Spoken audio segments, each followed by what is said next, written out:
Good morning, Headteacher Primary. Today marks a new chapter in our school's life, for I'm not only your new head teacher, but an old friend.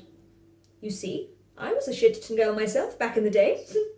So when I saw that you were appointing a new head, I applied instantly, thinking nothing of the six-figure salary I was leaving behind as head of a highly successful private secondary school.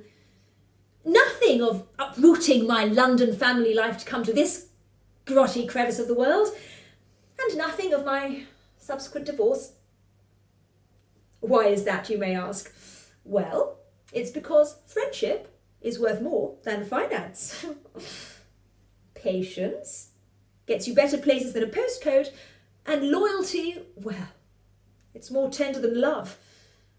Of course, the courts didn't see it quite like that, which is why the kids are with my husband and I'm here, childless and alone. Except I'm not alone. Not really. Not when I've got you lovely lot to cherish and nurture and teach a bloody good lesson to. Oh, mind my language. Once a Headteacher girl, always a Headteacher girl, as they say. I must admit I found the school tour rather disappointing. 10 rooms and as many minutes was all it took to tread the boards down memory lane to a simpler time. It's a funny word, that, isn't it? Simple. Everyone always says childhood is so simple.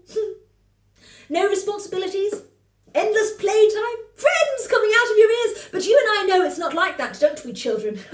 Really, it's an execrable era of putrescent punishment, atrocious tutelage and exiguous expectations. And if you don't know what any of those words mean, don't ask Miss Mildew over here, for she'll hit you over the head with a thesaurus and tell you to look it up yourself, you lazy worm. And all your so-called friends will laugh and call you Winnie the Worm till the end of your school days, sticking their spittle-covered finger in your ears until Annie Higginbotham, who looked like this chubby lass actually, found a real worm and stuck that in instead, only for Mrs. Butler, your old head mistress, to come and tell me I'd have to be simple to stick a worm in my own ear. Simple! And put me in dunce's hat, which was so pointy I were now called Winnie the Wizarding Worm, which I suppose is a clever use of alliteration, only I wasn't too fussed about the nuances of literary technique when I'd been kicked to the bottom of Headteacher's shitty ladder with about as many aspirations as the very worm which found its way into my ear canal, maligned my good name, and were duly stamped on by 9-year-old Winnie here,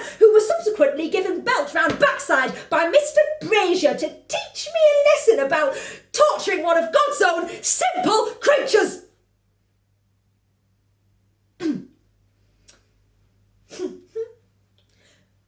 Well, the moral of that story is that Miss Mildew can pack her haversacks. That's another word for bags.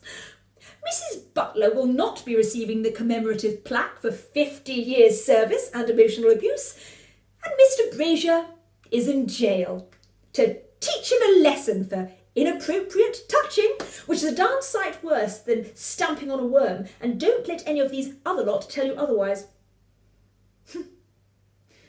Meanwhile, I'm here as your new head teacher, and together we can finally move on.